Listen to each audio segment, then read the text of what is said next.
Hello friends, welcome to tectonic ice academy. आज हम लोग देखने वाले हैं, टॉपिक है इंडिया म्यांमार का रिलेशन के बारे में देखने वाले हैं। तो इसके पहले हम लोग 10-12 टॉपिक हम लोग कर चुके हैं कवर। अभी हम लोग इंटरनेशनल रिलेशन पढ़ रहे हैं। तो इंटरनेशनल रिलेशन में हम लोग इसके पहले इंडिया पाकिस्तान का, इंडिया बांग्लादेश का, इंडिया नेपाल का और ये इंडिया म्यांमार का हम लोग आज देख रहे हैं। हम लोग 4-5 इंटरनेशनल रिलेशन भी कर लिए हैं। तो आज ये देखते हैं। कल एक्चुअली गाइज हम लोग एक मतलब कि स्टार्ट करने से पहले एक बोल रहे थे कि जो इंडिया का जो इंडिया का जो नीति आयोग है एक इंडेक्स निकालती है, जो national multi dimensional poverty index निकालती है। तो उसमें मतलब बिहार का जो है सबसे लास्ट पोजीशन था। तो इसके बारे में हम लोग बोल रहे थे। उसका एक्चुअली उसका देखिएगा तो उसका मतलब उसमें बताया है ना कि जो बिहार में पॉवर्टी है ना 51.9% इतने परसेंट लोग पुअर हैं बिहार में, और सबसे लास्ट पोजीशन है बिहार का। तो इसको आंसर में कहीं यूज कर सकते हैं। मतलब क्या है ना कि मैं एक्चुअली जब पढ़ते रहता हूँ ना तो कुछ डेटा वगैरह आते रहता है ना, या कोई स्कीम्स आते रहेगा बिहार का, तो मैं आप लोगों को ना स्टार्टिंग में थोड़ा सा बताते रहूंगा। उससे क्या होगा ना कि आपको लगेगा कि हाँ मतलब कि अब क्या होता है ना कि जब प्रिपरेशन के समय में क्या होता है ना कि जब आप आंसर राइटिंग कीजिएगा ना तो मेंस में, तो वहां पे क्या होता है ना कि जो पढ़ के जाते हैं ना हम लोग, जो बार बार मतलब कि जब पढ़ के जाते हैं ना वही वहां पे प्रोड्यूस हो पाता है। और अगर सोच रहे हैं ना कि हम लोग की एक और कोई चीज देख लेंगे और जाके प्रोड्यूस कर देंगे, तो नहीं होता है।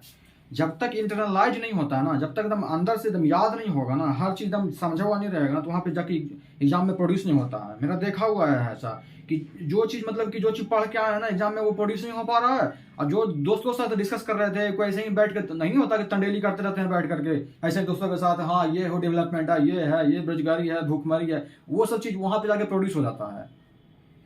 तो ये मतलब कि हम लोग जो डे टू डे लाइफ में जो जीते हैं ना, वही वहां पे हम लोग का जो रिप्रेजेंटेशन होता है कॉपी में, हम लोग कैसे, हम लोग क्या लाइफ स्टाइल जी रहे हैं, हम लोग की क्या थिंकिंग है। अगर कोई सोच रहा है कि वुमेन के बारे में सोच रहा है कोई कि हाँ मतलब ये तो मतलब कि घर में काम करने वाली ही है, इस तरह के सोच रहा है, उसको इकोनॉमी मतलब कि उसके बारे में, उसका जो हार्ड वर्किंग है, उसका जो कठिन परिश्रम है वुमेन का, उसको इंडियन जीडीपी में उसको हम लोग कैलकुलेट नहीं करते हैं। और हम लोग भी उसको अगर नहीं समझ रहे हैं, तो वुमेन एम्पावरमेंट का जो भी जब टॉपिक आएगा ना, तो हम लोग का वहां पे दिख जाएगा कि क्या सोच रहे हैं।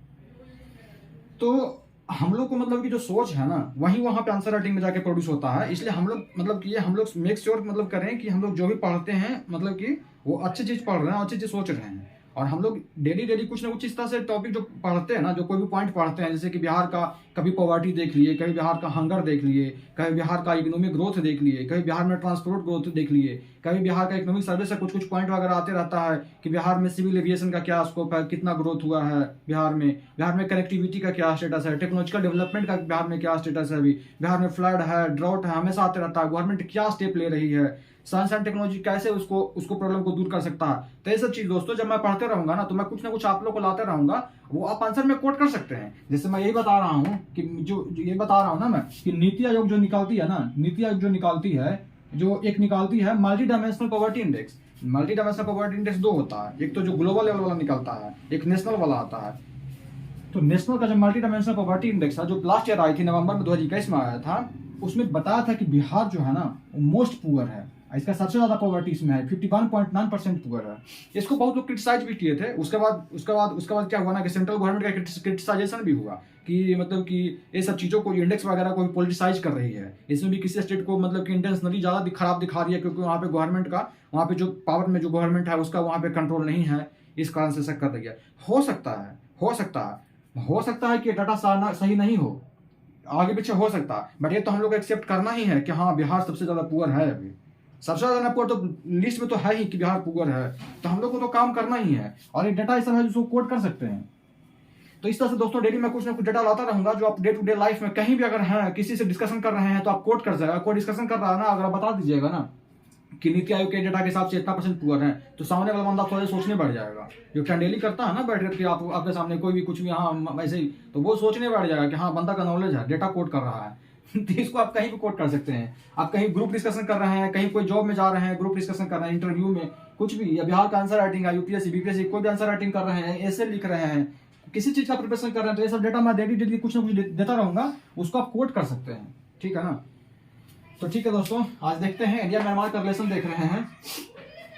इसमें हम लोग मतलब कि हम लोग 5-6 इंटरनेशनल रिलेशन किए हैं। इंडिया ऑस्ट्रेलिया का ट्रेड डील किए हैं, इंडिया यूएई का ट्रेड डील किए हैं, इंडिया पाकिस्तान का रिलेशन किए हैं, इंडिया बांग्लादेश का किए हैं, इंडिया नेपाल का किए हैं, और आज इंडिया म्यांमार का कर रहे हैं। इस तरह से हम देखिए, ये टॉपिक हो सके उतना इंपॉर्टेंट ना हो, लेकिन जब एग्जाम में पूछेगा ना तो हो सके डायरेक्टली ना पूछ लेगा, हो सके आपको पूछ लेगा ना कि इंडिया म्यांमार का रिलेशन ना पूछ करके ये सीधे पूछ लेगा आपको कि इंडिया का एक्टिस्ट पॉलिसी जो है, या इंडिया का जो लुकिश पॉलिसी एक्टिस्ट पॉलिसी है, इंडिया का नेबरहुड फर्स्ट पॉलिसी है, उससे क्वेश्चन जोड़ देगा।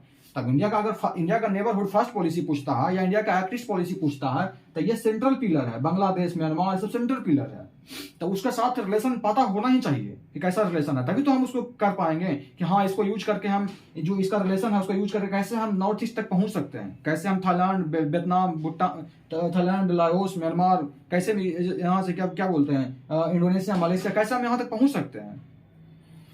तो ये बहुत ही इंपॉर्टेंट है। हम अपना इकोनॉमी को कैसे अपना सारे सारे से जोड़ सकते हैं। चाइना का one belt one road initiative है, OBOR है, या चाइना का स्टिंग ऑफ पल्स जो है उसको कैसे हम काउंटर कर सकते हैं, तो ये काम आएगा। ये जो डायग्राम वगैरह बताते हैं तो ये सब काम आएगा। कोई जरूरी नहीं है कि डायरेक्ट हम लोग को ये क्वेश्चन में पूछ दे, आंसर में हम लोग कहीं ना कहीं ये काम आएगा। ज्योग्राफी हो, इकोनॉमी हो, इवन पॉलिटी में भी कहीं ना कहीं क्वेश्चन काम आएगा, ये डायरेक्ट भी पूछ सकता है। तो इसलिए बस पढ़ाते हैं, ऐसा नहीं आप लोग सोचते होंगे ना कि मैं देखता हूँ यूट्यूब में जो इंपॉर्टेंट टॉपिक्स होता है ना जिसको ज्यादा देखते हैं, जैसे देखते हैं ना ब्रिक्स का, SCO का, ये सब ज्यादा देखते हैं। ये सब जो रहता है, जो हाईलाइटेड टॉपिक होता है ना, इंडिया पाकिस्तान, उसको ज्यादा देखते हैं। इंडिया नेपाल, इंडिया बांग्लादेश को कोई नहीं देखता उतना ज्यादा। मैं फिर भी बनाऊंगा क्योंकि मुझे पता है, मैं दिया हूँ 2 बार मेंस, तो मुझे पता है कि क्या इंपॉर्टेंस है दोस्तों।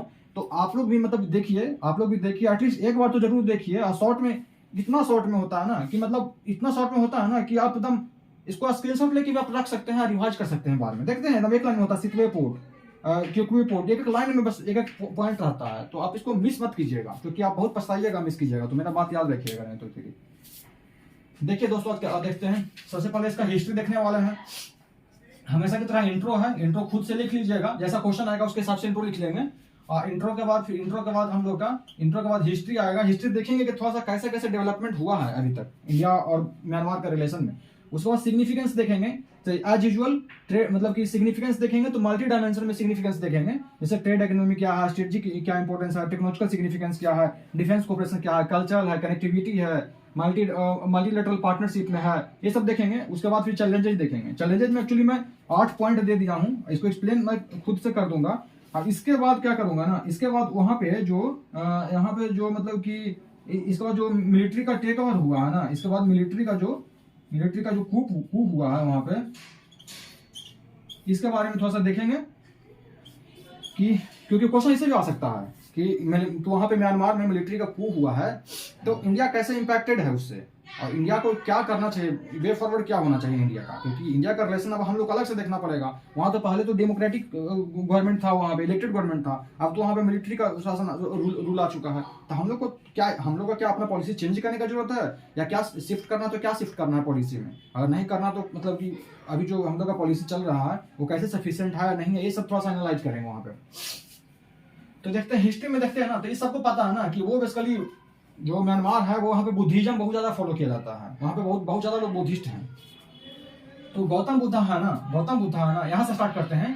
गौतम बुद्धा है ना 2 लोगों को म्यांमार में भेजे थे, एक का नाम था तपूसा, एक का नाम था भल्लिका। ये मतलब कि ये अगर ये कोट कर देगा ना एक लाइन, तो इससे लगेगा ना कि हाँ बहुत ही मतलब कि डेप्थ नॉलेज है। एक तपूसा थे, एक भल्लिका थे, दोनों को गौतम बुद्धा इनके शिष्य थे, दोनों को ये भेजे थे वहां पे ये प्रचार प्रसार करने के लिए, ठीक है। वहां पे जाते हैं और वहां पे एक पगोड़ा बनाते हैं। वहां पे एक जगह है जिसका नाम है स्वेदागोन एक जगह है म्यांमार में, वहां पे एक पगोड़ा बनाते हैं ये दोनों। और ये पगोड़ा बनाते हैं तो क्या होता है बेसिकली के बुद्धिज्म का प्रचार प्रसार करते हैं। तो ये दिखाता है कि हम लोग का बहुत कल्चरल और हिस्टोरिकल टाइज है हम लोग का इसके म्यांमार के साथ में। फिर उसके बाद अशोका जो हुए ना, तो अशोका भी मिशनरी सेंड किए थे बर्मा में, सेंड किए थे ना, श्रीलंका में, म्यांमार में, बर्मा इस सब में भेज रहे थे ना अपना वो, तो अपना मशीनरी भी सेंड किए थे वो। उसके बाद ना 1951 में ना एक इंडिया है ना एक फ्रेंडशिप ट्रीटी साइन करता है कि हम लोग मतलब कि नेबरिंग कंट्री हैं, तो हम लोग मतलब कि ना एक फ्रेंडशिप रिलेशन बना के रखेंगे, ठीक है ना। तो ये बस मेंशन कर देना है, कुछ खास इसका है नहीं, इसमें ज्यादा कुछ पढ़ना, बस याद रखना है कि हाँ एक हम लोग का फ्रेंडशिप ट्रीटी है, जिस तरह से नेपाल के साथ में हम लोग का पीस एंड फ्रेंडशिप ट्रीटी है ना 1960 का, उसी तरह से इसका भी एक फ्रेंडशिप ट्रीटी है 1951 का। उसके बाद देखेंगे ना तो 1990 के पहले ना 1990 के पहले ज़्यादा कुछ मतलब कि ज़्यादा कुछ बहुत ज़्यादा हम लोग का क्लोज कोऑपरेशन नहीं था। हम लोग का कल्चरल टाइप था, हिस्टोरिकल टाइप था, हम लोग का वो सब है। बट इकोनॉमी उतना ज़्यादा अभी भी प्रॉस्पर नहीं किया है। अगर इकोनॉमिकल पॉइंट ऑफ व्यू से देखेंगे तो बहुत पीछे हैं हम लोग का देखेंगे ना तो 2018-19 में हम लोग $2 बिलियन का यहाँ पे $2 बिलियन का ना टोटल ट्रेड था हम लोग का। इससे कम ही था, इतना मैक्सिमम था, मतलब कि टोटल एक्सपोर्ट इंपोर्ट मिला करके। तो हम लोग का फिर 1992 में क्या हुआ ना कि जो म्यांमार है ना वो अपना इकोनॉमी को धीरे धीरे ओपन करता है। पहले तो वहाँ पे हमेशा फ्लिप फ्लॉप होते रहा। वहाँ पर पहले मिलिट्री रूल था। 2010 में क्या हुआ ना कि 2010 में वहाँ पे मिलिट्री रूल था। 2010 में जो सुकी है, जो वहाँ की अति है, जो ऑन सान सुकी है, जो तो उसको मतलब 2010 मतलब कि 2010 में 15 साल के बाद रिलीज किया है। 2010 में रिलीज हुई है वो। 2015 का इलेक्शन लड़ी है, उसमें जीती है। 2020 में फिर तो अथी हो गया ना, फिर तो कूप वगैरह आ गया। तो सब देखेंगे आगे। तो अपना इकोनॉमिक ओपन करता है, ज्वाइंट एशियान को ज्वाइन करता है। ये जो म्यांमार है ना तो अपना इकोनॉमिक ओपन करता है, एशियान को ज्वाइन करता है, और मार्शल लॉ है ना धीरे धीरे वहां पे खत्म होने लगता है वहां पे, ठीक है ना। तो ये सब इसके बाद क्या होता है ना कि जब 1992 में जब अपना इकोनॉमिक ओपन करता है, एशियान ज्वाइन करता है, धीरे धीरे मार्शल लॉ वहां पे धीरे धीरे खत्म होने लगता है। तब क्या होता है ना वहां पे 1993 के आसपास में कि हम लोग का मतलब कि जो इंडिया और म्यांमार का रिलेशन है ना धीरे धीरे प्रोस्पर होने लगता है। धीरे धीरे यहाँ से हम लोग का 1990 के आसपास के हम लोग का जब एलपीजी रिफॉर्म चल रहा था, वो भी अपना इकोनॉमी को ओपन कर रहा था, उसी से जुड़ा हुआ है ना। उस समय से हम लोग का रिलेशन धीरे धीरे इंप्रूव होना चालू करता है, ठीक है ना। इंडिया म्यांमार का रिलेशन इंप्रूव होना चालू करता है वहां पे। क्यों? क्योंकि कोल्ड वॉर, ध्यान करो कि कोल्ड वॉर कब से कब तक चला था। जब सेकेंड वर्ल्ड वॉर जब खत्म हुआ 1945 में, तो 1947 तक आते आते 2 साल तक आते आते पूरा कोल्ड वॉर स्टार्ट हो गया। वर्ल्ड वॉर जब सेकंड खत्म हुआ 1945 में, 2 साल बाद 1947 में कोल्ड वॉर स्टार्ट हो गया पूरा।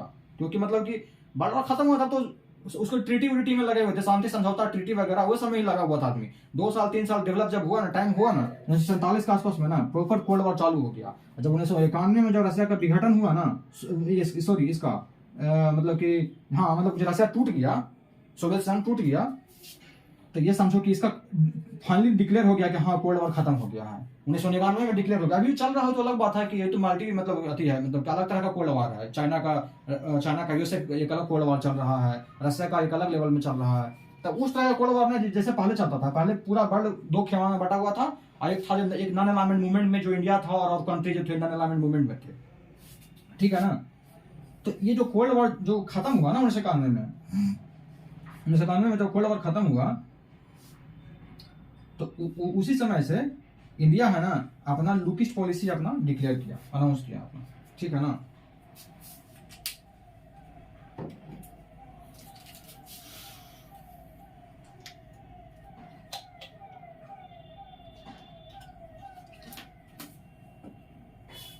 तो अपना अपना अपना अपना लुकिस्ट पॉलिसी अपना ये किया अपना 1991 में अपना लाया इंडिया। जब लुकिस्ट पॉलिसी लाएगा तो म्यांमार का इंपॉर्टेंस ऐसे ही बढ़ जाएगा ना। तो उस समय से इंडिया का रिलेशन धीरे धीरे सुधरने लगा, धीरे धीरे मतलब कि रिलेशन बनने लगा। फिर क्या हुआ ना कि म्यांमार जो था फोकल पॉइंट था किसका, एक्ट ईस्ट पॉलिसी का। हम लोग का स्टार्टिंग में ये अलग है, ये लुकिस्ट पॉलिसी है।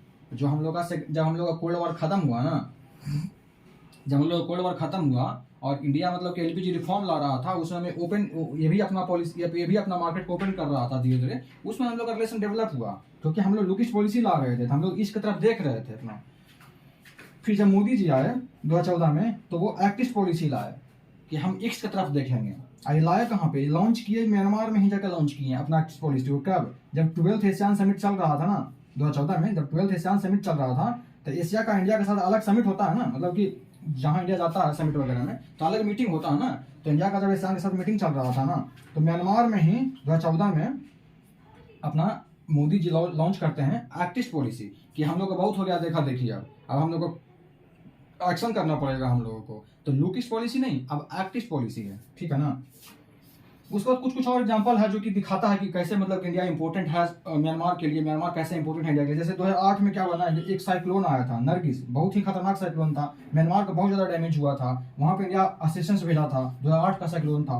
उसके बाद 2011 में क्या हुआ कि एक अर्थक्वेक आया, बहुत ही बड़ा अर्थक्वेक था। वहाँ का शान स्टेट एक है, शान रीजन है वहाँ का, तो यहाँ पे बहुत बड़ा अर्थक्वेक आया था। इंडिया यहाँ पे बहुत बड़ा ह्यूमैनिटेरियन असिस्टेंस और कुछ लॉजिस्टिक्स वगैरह, खाने का कुछ सामान वगैरह अपना भेजा था यहाँ से। 2015 में क्या हुआ ना कि इंडिया सर्जिकल स्ट्राइक किया था। ये बहुत कम लोगों को पता होता है। जैसे कि हम लोग सर्जिकल स्ट्राइक तो किए हैं पाकिस्तान के अथी में अगेंस्ट में, तो ये तो कोर्ट याद रहता है, ये भूल जाते हैं। 2015 में इंडिया म्यांमार के अंदर जा करके, बहुत किलोमीटर अंदर जा करके, वहाँ का जो मतलब कि जो कुछ इंसर्जेंट ग्रुप्स है ना जो एक्टिव रहते हैं वहाँ के मिलिट्री पे भी अटैक करते रहते हैं ना उधर।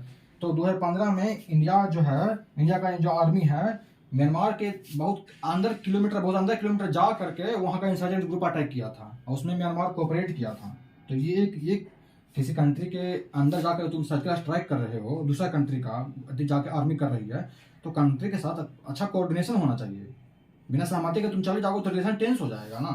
तो ये एक बहुत ही अच्छा कोऑपरेशन था दोनों कंट्री का। इस तरह से हम गौतम बुद्धा से स्टार्ट किया, अशोका तक गए, फ्रेंडशिप ट्रीटी के बारे में बताया। उसके बाद एलपीजी रिफॉर्म जब हो रहा था तो कैसे अपना इकोनॉमी को धीरे धीरे ओपन किया, इंडिया भी अपना ओपन कर रहा था, उसमें से हमारा लुकिश पॉलिसी स्टार्ट हो रहा था। और लुकिश पॉलिसी स्टार्ट हो रहा था, उसके बाद हम लोग कैसे अपना 2014 में फिर दिखाए हैं अपना लुकिश पॉलिसी को चेंज करके एक्टिव पॉलिसी करते हैं। और उस समय भी हमारा म्यांमार इंपॉर्टेंट था, इसमें भी था, इसमें भी हमारा इंपॉर्टेंट था। और इसमें तो मतलब कि वहीं जा करके हम अपना पॉलिसी को ही लॉन्च कर रहे हैं, इतना इंपॉर्टेंट म्यांमार हमारे लिए है। और ये हमारा क्या है ना, साउथ ईस्ट एशिया को ना, हम साउथ ईस्ट एशिया का हमारा गेटवे है, ये यहाँ तक पहुंच हम लोग गेटवे है ये हमारा म्यांमार। तो ये सब देखते हुए और ये असिस्टेंस हम लोग दिए हैं, जो भी हम लोग याद रखेंगे थोड़ा सा, क्योंकि कौन जानता है किस तरह से क्वेश्चन पूछेगा। हो सके असिस्टेंस के डायरेक्शन में क्वेश्चन पूछ ले कि क्या असिस्टेंस हम लोग अभी तक दे रहे हैं म्यांमार को या क्या दिए हैं।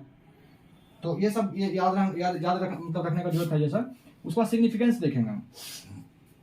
अब इतना याद है ना तो इसी से बहुत सारा चीज निकल जाएगा, इसी से हमारा सिग्निफिकेंस निकल जाएगा। कल्चरल सिग्निफिकेंस है गौतम बुद्धा को लेकर के, ठीक है, इसी से निकल जाएगा। स्ट्रेटजिक में निकल जाएगा कि हमारा जो है हमारा नॉर्थ ईस्ट रीजन को बहुत कांटेक्ट करता है, वहाँ पे वो बॉर्डर शेयर करता है, तो वहाँ से इंसर्जेंट वगैरह 2015 में हम सर्जिकल स्ट्राइक किए, तो ये स्ट्रेटजिक में आ जाएगा। टेक्नोलॉजिकल में आ जाएगा, कुछ हम लोग टेक्नोलॉजी शेयर करते रहते हैं तो वो सब टेक्नोलॉजिकल में आ जाएगा। डिफेंस में पता ही है कि डिफेंस हम लोग अधिक एक्सरसाइज करते रहते हैं, और डिफेंस में हम लोग का नॉर्थ ईस्ट रीजन को स्टेबल रखने के लिए या हम लोग इंडियन ओशन को स्टेबल रखने के लिए हम लोग इसका जरूरत है, तो यहाँ से डिफेंस में आ जाएगा। कल्चरल में तो गौतम बुद्धा का आ ही गया, कनेक्टिविटी में भी कुछ आ जाएगा। और अगर ये पता है ना, बाकी नहीं भी पता है ना, तो इससे आंसर बहुत हद तक आंसर तो इसी से टैकल हो जाएगा, बहुत सारा आंसर। अगर ये सब पता है तो कि लुकिश पॉलिसी, एक्टिव पॉलिसी और जो हम लोग का फ्रेंडशिप ट्रीटी में से काम में आया था, ये सब गौतम बुद्धा का जो एंगल है, उसके बाद फिर ये सर्जिकल स्ट्राइक वगैरह, इसे पता रहेगा, बहुत सारा क्वेश्चन टैकल हो जाएगा यहीं से। जैसे देखते हैं कि सिग्निफिकेंस देखते हैं, ट्रेड एंड इकोनॉमी का देखते हैं। तो म्यांमार जो है ना, ये इंटरसेक्शन है किसका, म्यांमार जो है ना साउथ ईस्ट मतलब कि साउथ ईस्ट एशिया का ना अकेला कंट्री है ना, जो कि इंडिया का जो या तो नेबरहुड फर्स्ट पॉलिसी हो या एक्टिव पॉलिसी हो, दोनों के इंटरसेक्शन पर बैठा हुआ है।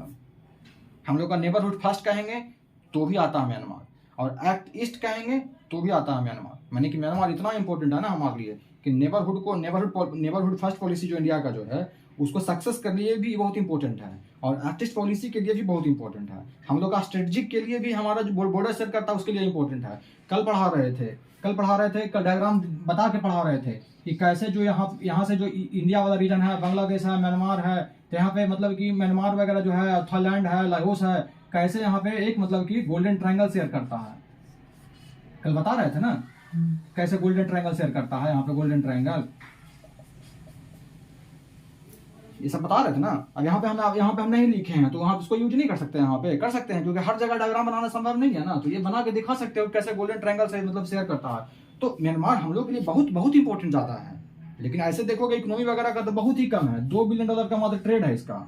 तो ये हो गया, तो ये है कि दोनों का इंटरसेक्शन पे है दम, या तो नेबरहुड फर्स्ट पॉलिसी हो या एक्टिव पॉलिसी हो, ठीक है ना गौतम। उसके बाद बेनिफिशियरी ऑफ हम लोग का, इसको हम लोग क्या करते हैं ना कि ड्यूटी फ्री टैरिफ प्रेफरेंस देते हैं। हम लोग कुछ जो लीस्ट डेवलपिंग कंट्री है ना, जो लीस्ट डेवलपिंग कंट्री है उसको हम लोग ना ड्यूटी फ्री एक्सेस देते हैं कुछ कंट्री का, तो म्यांमार भी इसमें से आता है, ठीक है ना। उसके बाद हम लोग $2 बिलियन का हम लोग सॉफ्ट लोन भी दिए हैं म्यांमार को, दिए, तो फिर ये हो जाएगा। तो सब माने कि ये सब क्या है ना कि सब ट्रेड एंड इकोनॉमी में ये सब अंदर में पॉइंट आ जाएगा, कुछ पॉइंट ट्रेड इकोनॉमी के याद रहेगा ना, तो हम लोग के लिए इंपॉर्टेंट है क्योंकि एक्टिव ये नेबरहुड फर्स्ट पॉलिसी हो गया या एक्टिव पॉलिसी हो गया।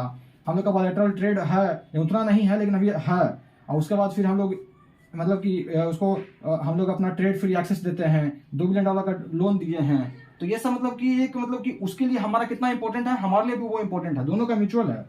फिर जैसा स्ट्रेटजिक देखेंगे तो स्ट्रेटजिक में तो पता ही है ना, अब सितवे पोर्ट जैसे देखो बताएंगे कनेक्टिविटी में, तो सितवे पोर्ट है ना वो इंडिया डेवलप किया है। सागर विजन, सागर क्या है, security for all, security and growth for all in the region, security and growth, security and growth for all in the region, मानी कि सारे लोग सिक्योर रहें और सारे लोग का ग्रोथ हो रीजन में, security and growth for all in the region, मानी कि जो इंडियन ओशन का जो रीजन है ना, मैंने इंडिया एक इनिशिएटिव स्टार्ट किया है, उसका नाम है सागर विजन है, सागर, ये कोट कर सकते हो कहीं भी आंसर में, सागर विजन स्टार्ट किया। उसमें क्या करता है कि security and growth for all in the region, सारे लोगों का सिक्योरिटी ग्रोथ होना चाहिए, सारे लोग सिक्योर होना चाहिए।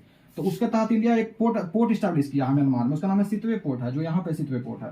उसके बाद क्या है कि अगेंस्ट क्याओक्फ्यू पोर्ट, एक म्यांमार, एक चाइना भी एक पोर्ट यहाँ बनाया है, चाइना भी एक पोर्ट यहाँ बनाया है, उसका नाम है क्याओक्फ्यू। यही तो है जस्टिंग ऑफ पल्स के थ्रू है। जस्टिंग ऑफ पल्स में देखोगे ना तो चाइना कैसे, चाइना मतलब अपना चाइना जो है ना कैसे अपने बीजिंग साइड से, अपना बीजिंग साइड से कैसे चाइना आता है, आने के बाद कैसे कैसे यहाँ पे क्योक्फू पोर्ट में रुकता है, क्योक्फू पोर्ट का हम्बन टोटा हो गया, हम्बन टोटा के बाद जिबूती हो गया। जब पढ़ाएंगे ना चाइना का तब दिखाएंगे कि कैसे स्टिंग ऑफ पल्स चाइना, पूरा चाइना इंडिया को घेरे हुए है, कैसे घेर रहा है। तो उस जो चेन जो है ना, जो एक नंबर ऑफ पोर्ट्स है, बहुत सारा पोर्ट्स है, उसमें से एक पोर्ट ये है, जैसे कि श्रीलंका का हम्बन टोटा, उसका से म्यांमार का ये क्योक्फू पोर्ट है, जो कि चाइना का स्टिंग ऑफ पल्स में ये बहुत बड़ा इंपॉर्टेंट रोल प्ले करता है ये पोर्ट जो है। इसी के जस्ट नॉर्थ में हम बनाए हैं, हम लोग बनाए हैं, सितवे पोर्ट बनाए हैं, ठीक है ना। तो वही बता रहे हैं कि ये जो पोर्ट है सितवे पोर्ट ना, ये अगेंस्ट क्योक्फू पोर्ट है जो चाइना का डेवलप किया, उसके अगेंस्ट हम लोग बनाए हैं। उसके बाद हम लोग बॉर्डर शेयर करते हैं, इंपॉर्टेंट है ना, स्ट्रेटजिक है ना, हम लोग बॉर्डर शेयर करते हैं, तो वहाँ स्टेबिलिटी जरूरी है हम लोग का। इसके बाद gateway to South East Asia, हम लोग का साउथ ईस्ट एशिया तक पहुंचने के लिए इसी के थ्रू पहुंच सकते हैं हम लोग, या प्रोक्सिमिटी टू हम लोग का गोल्डन ट्रायंगल, अभी बता रहे थे कि गोल्डन ट्रायंगल है ना, जो हमारा जहाँ से बहुत ज्यादा ड्रग्स ट्रैफिकिंग होता है, वो रीजन यहीं पे ज्यादा, यही रीजन है। तो इसी हम लोग जब अगर हम लोग को टैकल करना है ट्रैफिकिंग को, मतलब ड्रग्स ट्रैफिकिंग को हम लोग को कंट्रोल करना है, ड्रग जो इधर उधर जाता है, तो उसको लिए हमको गवर्नमेंट को हम लोग का अच्छा रिलेशन होना जरूरी है।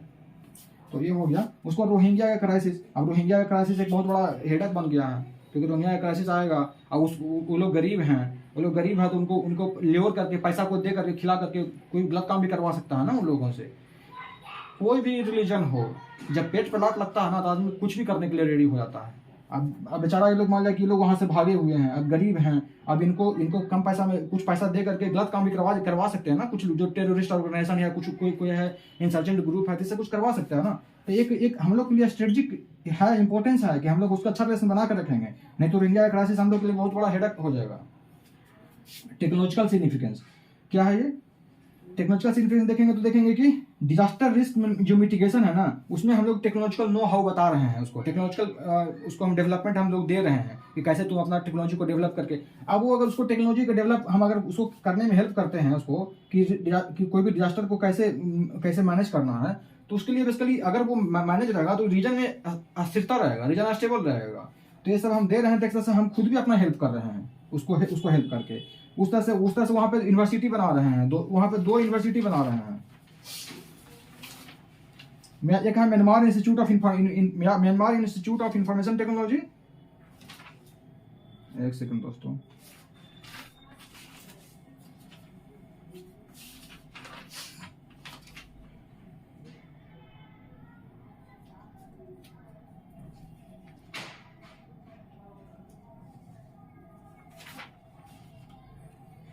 हाँ, एक है Myanmar institute of information technology.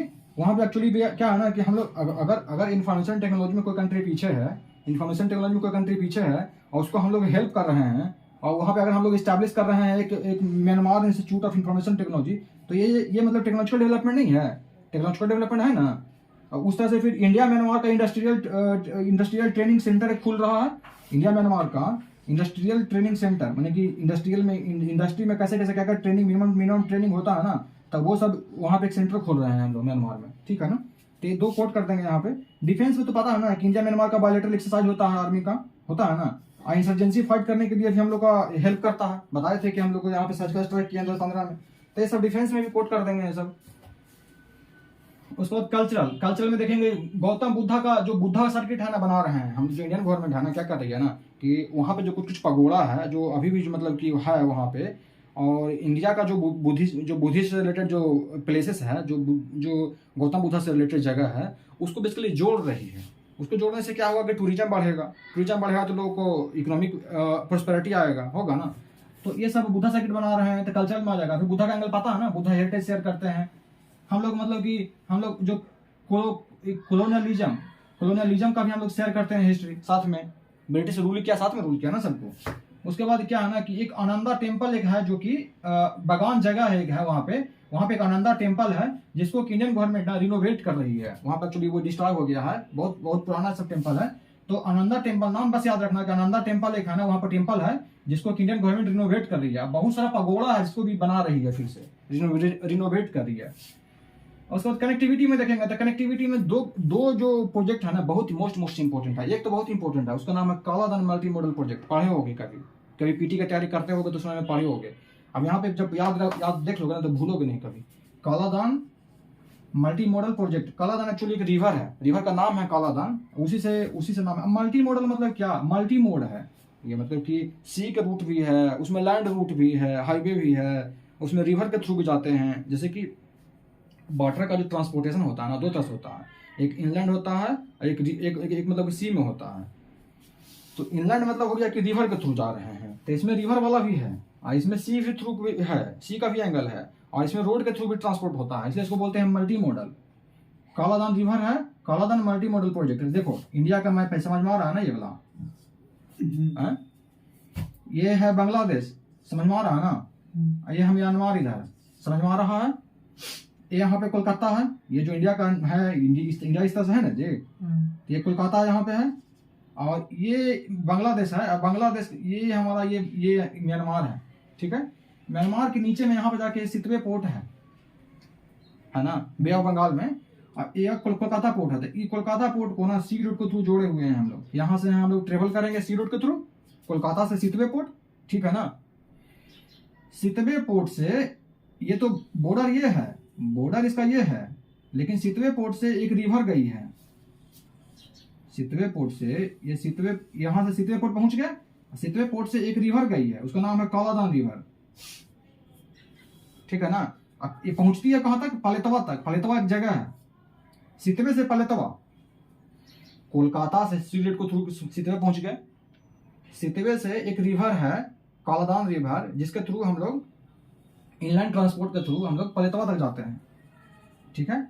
अब पालेतवा से फिर ये कालादान रिवर कहीं और चली जाती है इधर। तो लेकिन हम यहाँ से क्या करते हैं ना, हाईवे बनाए हुए हैं, यहाँ से हाईवे बनाए हुए हैं, हम लोग जोड़ते हैं इंडिया को। इंडिया का कौन सा, मिजोरम, इंडिया के मिजोरम को जोड़ते हैं, ठीक है ना, रोड के थ्रू। ये सी रूट हो गया, ये कालादान रिवर हो गया, ये रोड हो गया, समझ रहे हैं ना। तो ये कालादान मल्टी मॉडल प्रोजेक्ट है पूरा, जिसमें कि इस तरह का प्रोजेक्ट है। हम लोग को कितना इंपॉर्टेंस है म्यांमार का। कभी चाइना उन्हें अटैक कर हम लोग डायरेक्ट नहीं, यहाँ से भी हम लोग इंटर कर सकते हैं ना अपना नॉर्थ ईस्ट रीजन में। बांग्लादेश से भी इंटर, बांग्लादेश में हम लोग जब पढ़े थे तो बांग्लादेश का पढ़े थे कि बांग्लादेश में क्या पढ़े थे हम लोग, क्या पढ़े थे, Bangladesh, Bhutan, India, Nepal motor vehicle act पढ़े थे ना। इसमें था बांग्लादेश था, इसमें बांग्लादेश था, भूटान था। बांग्लादेश से पहले नॉर्थ बांग्लादेश में पहुंचते थे, यहाँ से भूटान गए, सॉरी यहाँ से भूटान गए, बांग्लादेश नॉर्थ में पहुंच गए, बांग्लादेश से भूटान, वहीं से बांग्लादेश से फिर वहां यहाँ से नेपाल, यहाँ से इंडिया कलकत्ता। तो बांग्लादेश, भूटान, इंडिया, नेपाल, VVIN। तो सोच रहे हो, इसको हम लोग इंटीग्रेट कर देंगे। इससे एग्जाम में जब आएगा, जब अलग अलग तरीका से पता रहेगा ना, तो इसको हम इंटीग्रेट कर सकते हैं एग्जाम में। और उसके बाद देखो, एक प्रोजेक्ट है एशियन ट्राइलेटरल हाईवे बना रहे हैं हम लोग। उसमें क्या कर रहे हैं ना, इंडिया का एक इंडिया का ना मणिपुर में एक जगह है, उसका नाम है मोरेह, मणिपुर में है, ठीक है।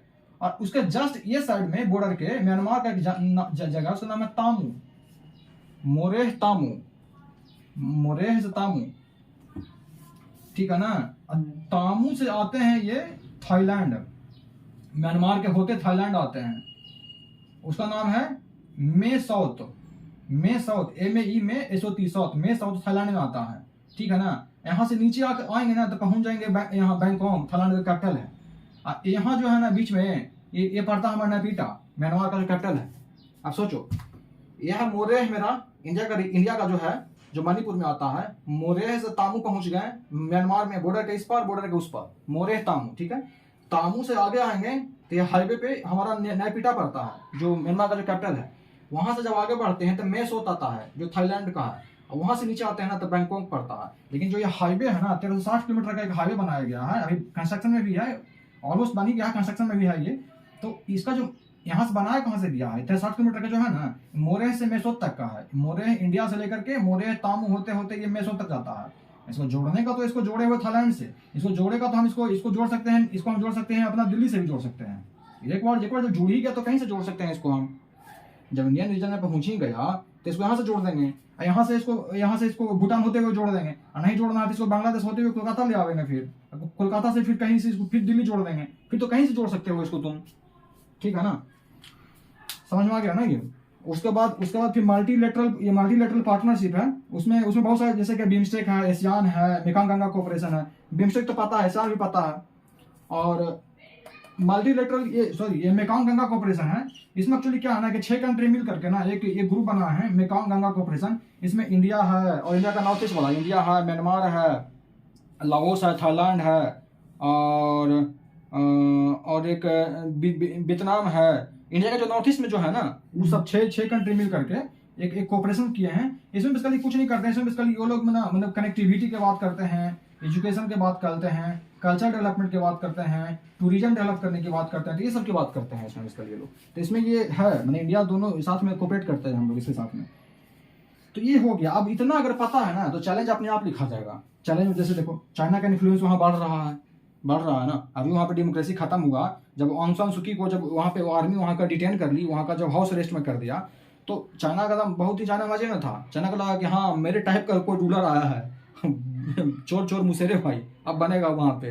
तो उसके लिए तो अच्छा है, चाइना का इन्फ्लुएंस और बढ़ गया है वहाँ पे होने के बाद, क्राइसिस होने के बाद। रोहिंग्या का प्रॉब्लम है। अब वहाँ से भाग के रोहिंग्या बांग्लादेश में आए हैं, बांग्लादेश से 40-50 साल रोहिंग्या इंडिया में आ गए हैं। तो बांग्लादेश तो चाहता है ना कि इंडिया मीडिएट करे उसमें बांग्लादेश और म्यांमार के बीच में, क्योंकि रोहिंग्या का क्राइसिस है तो बांग्लादेश कितना फेस करेगा। वहाँ पे लाखों लोग हैं, वहाँ पे माइग्रेट किए हुए हैं। तो हम लोग के लिए तो ये सिर दर्द है। तो ये आ जाएगा। फिर इंडिया का border porous border, open border है, ऐसा को थोड़ा ना कि कंप्लीट फेंसिंग है, जिसके कारण से इंसर्जेंसी बहुत ज्यादा होता है। तो ये इंडिया का चैलेंज है। मिलिट्री रूल वहाँ पे है, वहाँ पे मिलिट्री रूल है, वहाँ पे कभी डेमोक्रेसी आता है, कहीं मिलिट्री रूल आता है। तो इससे इंडिया एक डेमोक्रेसी कंट्री है, और इंडिया को उतना ज्यादा ये है नहीं कि किस तरह से मतलब डील करेगा कोई मिलिट्री कंट्री से। तो ये प्रॉब्लम है ना इंडिया के लिए। इंडिया के लिए तो इंडिया सबसे बड़ा डेमोक्रेसी है। इसके लिए तो अच्छा होगा ना कि कोई बगल में डेमोक्रेसी हो, जिससे कि इंडिया का कोऑपरेशन अच्छा होगा बेसिकली। फिर उसके बाद क्या है, balance between Bangladesh and Myanmar के बीच में बैलेंस करना भी बहुत बड़ा टेंशन है, क्योंकि दोनों रोहिंग्या क्राइसिस को लेकर के दोनों एक दूसरे के अगेंस्ट हो गए हैं। तो हम लोग का ये है कि जितना जल्दी सोल्व हो उतना जल्दी अच्छा हम लोग के लिए है। तो ये चैलेंज है इंडिया का। इकोनॉमिक कोऑपरेशन जैसा बताया है कि हर तरह का कोऑपरेशन है, लेकिन इकोनॉमिक कोऑपरेशन हम लोग का $2 बिलियन है। और जहाँ इकोनॉमी नहीं रहेगा ना, वहाँ कुछ भी नहीं रह सकता, धीरे धीरे सब खत्म हो जाएगा। क्योंकि अल्टीमेटली आदमी को पैसा ही मैटर करता है, कितना वेल बीइंग है, कितना इकोनॉमी है ना, यही मैटर करता है। तो इकोनॉमी हम लोग का बढ़ाना पड़ेगा, ये चैलेंज है हम लोग के लिए बढ़ाना, क्योंकि अभी बहुत कम है इकोनॉमी हम लोग का। डिले इन कालादान जो प्रोजेक्ट है, इसमें बहुत डिले हो चुका है अभी। चाइना तो स्टिंग ऑफ कर चुका है, क्योंकि यहाँ के हम लोग का सीतिया पोर्ट के नीचे ही देखेंगे तो यहाँ पे चाइना का पोर्ट है, क्योंकि फ्यू पोर्ट। अब हम लोग ये जो है ना, ये रखाइन स्टेट यहीं पे है, यहीं पे रखाइन स्टेट है, इसको बोलते हैं रखाइन स्टेट। यहीं से तो भाग करके रोहिंग्या वगैरह इधर उधर गए हैं। जो म्यांमार का जो साउथ वेस्ट का जो रीजन है ना, ये साउथ वेस्ट का जो रीजन है ना, ये वाला यही रखाइन स्टेट है। तो ये जो इसका इंडिया का जो प्रोजेक्ट है ना, वो भी रखाइन स्टेट में ही पड़ता है। तो इसके कारण से प्रॉब्लम हो रहा है, अनस्टेबल रीजन है वो थोड़ा सा, तो डिले हो रहा है प्रोजेक्ट में। तो ये चैलेंज है इंडिया के लिए कि इतना इंपॉर्टेंट प्रोजेक्ट इंडिया का डिले है अभी। उसके बाद चाइना का स्टिंग ऑफ पर्स जो है वो घेर रहा है। तो अगर हम इसके साथ रिलेशन अच्छा बना कर नहीं रखेंगे म्यांमार के साथ में, तो चाइना और भी जल्दी हम लोग को घेरेगा, और भी सामने से घेर लेगा हम लोग को। तो ये इसके साथ रिलेशन बना कर रखना हम लोग के लिए मजबूरी है, और बना कर रखना भी है हम लोग को। बहुत सारा चीज़ है जिसके लिए हम लोग को बना कर रखना पड़ेगा। तो हो गया। उसके बाद ये हो गया दोस्तों। कितना लगा वीडियो? 35 हाँ एक्चुअली हो गया दोस्तों। म्यांमार के कूप के बारे में थोड़ा सा बता देते हैं कि एक्चुअली टाइमलाइन है 2010 में क्या हुआ था ना, 2010 में 15 साल के बाद ना, 2010 में ना वहाँ का गवर्नमेंट है ना, जो ऑन सान सूची है ना, उसको 15 साल से बंद किए हुए था जेल में। 2010 में उसको छोड़ा था, 15 साल के बाद 2010 में उसको छोड़ा था, रिलीज किया था। 2015 में क्या हुआ ना, 2008 में क्या हुआ था ना कि वहाँ का मिलिट्री है ना, 2008 में कॉन्स्टिट्यूशन बनाया था। 2008 में उस कॉन्स्टिट्यूशन में लिखा हुआ था ना कि वहाँ का जो 25% जो वहाँ का जो पार्लियामेंट है वहाँ का म्यांमार का, उसमें 25% ना मिलिट्री का वहाँ पे रिप्रेजेंटेशन होगा, 25%। और इस तरह से रखा गया है ना 25% कि बाद में कॉन्स्टिट्यूशन कोई चेंज भी नहीं कर सकता, बिना मिलिट्री के सहमति के कोई चेंज भी नहीं कर सकता है, क्योंकि ये लोग वीटो कर देगा। 25% है रिप्रेजेंटेशन इसका मिलिट्री का। और उसमें बहुत सारा प्रोविजन और था उसमें, जैसे कि था कोई भी प्रेसिडेंट अगर बनता है ना, यहाँ का प्रीमियर बनता, प्रेसिडेंट को बनता है ना, तो उसका ना वो या उसका स्पाउस या उसका बेटा बेटी कोई भी उसका फॉरेन का उसका अथी नहीं होना चाहिए, फॉरेन का उसका मतलब कि सिटीजनशिप नहीं होना चाहिए। तो ये सब उसमें प्रोविजन था। तो 10 में छोड़ा था, 10 में छोड़ा। और 10 में क्या हुआ ना, 10 में इलेक्शन हुआ, 10 में इलेक्शन हुआ। 2008 में बताया ना कि 8 में कॉन्स्टिट्यूशन बना, 10 में इलेक्शन हुआ, तब कॉन्स्टिट्यूशन का अपोज किया सबमिट करके, ऑन सान सूची सबमिट का अपोज किया। तो क्या हुआ ना कि जो ऑन सान सूची का जो पार्टी है ना, ऑन सान सूची का जो पार्टी है ना, उसको एनएलडी बोलते हैं, एनएलडी है, उसका नाम है नेशनल लीग ऑफ डेमोक्रेसी है, नेशनल लीग ऑफ डेमोक्रेसी। और वहाँ का जो मिलिट्री का जो स्पॉन्सर पार्टी है उसको बोलते हैं यूएसडीपी बोलते हैं, Union Solidarity and Development Party, Union Solidarity and Development Party, USDP. और उसका एनएलडी है, ठीक है ना, एनएलडी है उसका। तो एनएलडी का हो national league of democracy, national league of democracy. और ये है क्या है, ये union Solidarity and Development party. तो 2008 में कॉन्स्टिट्यूशन बनाया, 2010 में ये लोग अपोज किया। तो क्या हुआ ना कि ये मतलब कि अपोज में किया ना, तो 2000 मतलब इलेक्शन में ना जो ये है ना, ये इलेक्शन में मतलब जीत गया, ये इलेक्शन में जीत गया यूएसडीपी। और वहाँ का मतलब कि 2010 में ये लोग मिलिट्री का मतलब कि मिलिट्री का रूल एक तरह से था, लेकिन इनडायरेक्टली वहाँ पे 5 साल के बाद वहाँ पे जनता उबिया गया, वहाँ पे मतलब कि बहुत ज़्यादा परेशानी फेस करने लगा लोग। तो 2015 में क्या हुआ ना कि पहला बार इलेक्शन हुआ ना, पहला बार डेमोक्रेटिक रूप से इलेक्शन हुआ। 2010 में तो ऐसे ही जीत गया था क्योंकि ये लोग तो अपोज किया, लोग तो इलेक्शन इतना से लड़ा ही नहीं। 2015 में क्या हुआ ना, पहली बार डेमोक्रेटिक रूप से इलेक्शन हुआ वहाँ पे। और वहाँ पे ये ना मेजोरिटी मतलब कि मेजोरिटी से तो वहाँ पे जीता वहाँ पे 2015 वाले इलेक्शन में। फिर 2015 में इलेक्शन जीत गया, 2016 में वहाँ के प्रेसिडेंट बन गई वहाँ पे एक तरह से, और मतलब कि स्टेट काउंसिलर बन गई 2016 में। 2020 में इलेक्शन फिर से हुआ, 10 में हुआ इलेक्शन, 15 में हुआ इलेक्शन जिसमें जीत गया, 20 में फिर से इलेक्शन हुआ। तो 20 में इलेक्शन हुआ, उसमें लैंडस्लाइड विक्ट्री आया, 80% वोट इसको मिला, ठीक है ना। जब इसका है ना बुरी तरीका से हार हुआ। और इलेक्शन से पहले ही वहाँ का जो मिलिट्री जो था ना, वो बोल रहा था कि यहाँ मतलब कि इलेक्शन फेयर नहीं लगता कि होगा इस बार, मतलब पहले से हिंट दे रहा था कि अगर होगा तो भी हम लोग नहीं मानेंगे। और ऐसा ही हुआ। जो 2020 में जब इलेक्शन हुआ ना, 2020 में जब इलेक्शन हुआ और जब जीत गई ये, तो क्या हुआ कि जब पार्लियामेंट स्टार्ट होने ही वाला था, मतलब कि ये लोग सब अपना पार्लियामेंट अपना गवर्नमेंट बनाने ही वाले थे कि सारे लोग को पकड़ करके, और 1 फरवरी 2021 को सारे लोग को पकड़ के हाउस अरेस्ट कर लिया जितना पार्टी। और अभी फिर से पता है ना कि गवर्नमेंट वहाँ पे मिलिट्री रूल चल रहा है, 1 साल के लिए इमरजेंसी डिक्लेयर कर दिया है, 1 साल के लिए बोल रही है कि हम इलेक्शन करवाएंगे, लेकिन उनको टाइमलाइन नहीं दिया है, 1 साल 2 साल 3 साल 4 साल को टाइमलाइन नहीं दिया है। तो इस तरह से वहाँ पे अभी चल रहा है। और इंडिया एक्चुअली क्या है, इंडिया का रिएक्शन क्या आया था, इंडिया अपोज करता है सब चीज़ों को, इंडिया अपोज करता है, बट हम देश की तरह नहीं हो सकते हैं जैसे यूएस वगैरह है कि डेमोक्रेसी को लेकर पूरा कूद जाता है। हम लोग ऐसा नहीं कर सकते हैं क्योंकि मेरा स्टेक है वहाँ पे, हमारा प्रोजेक्ट है वहाँ पे, हमारा प्रोजेक्ट है चाइना को अपोज करना है, हमारा बॉर्डर शेयर करता है, इंसर्जेंसी को रोकना है, हमको बहुत सारा फैक्टर है जिसके कारण से हम लोग उसको एकदम कम्प्लीटली अपोज नहीं कर सकते हैं। वहाँ कोई भी गवर्नमेंट हो, हमको वहाँ देख के चलना पड़ेगा। तो इस तरह से इंडिया का ब्लैक एंड व्हाइट हम लोग कुछ अपना स्टेप नहीं ले सकते हैं। क्वेश्चन में आएगा कि मिलिट्री रूल अगर लग गया तो हम लोग का कैसा स्टेप होना चाहिए, हम वहाँ पे कहेंगे कि हम लोग का बैलेंस अप्रोच होना चाहिए। हम लोग का जो लास्ट टाइम जो यहाँ पे पहले रूल था मिलिट्री रूल, जिस तरह का हम लोग एक्शन लेते थे उस तरह का एक्शन से काम नहीं चलेगा यार, क्योंकि हम लोग का बहुत ज़्यादा स्टेक है यहाँ पे, प्रोजेक्ट है, चाइना को रोकना है, स्टिंग ऑफ पल्स को काउंटर करना है, चाइना का 1 बेल्ट 1 रोड को काउंटर करना है, इंसर्जेंसी रोकना है, हमारा नॉर्थ ईस्ट पॉलिसी, हमारा एक्ट ईस्ट पॉलिसी है, हमारा नेबरहुड फर्स्ट पॉलिसी है, 10 पॉइंट आ जाएगा यहाँ पे, जिसके कारण से हम लोग ब्लैक एंड व्हाइट हम लोग अपना डिसीजन नहीं ले सकते हैं। हम लोग को कोई भी गवर्नमेंट आए हम लोग एक बैलेंस अप्रोच अपनाना पड़ेगा, ठीक है ना।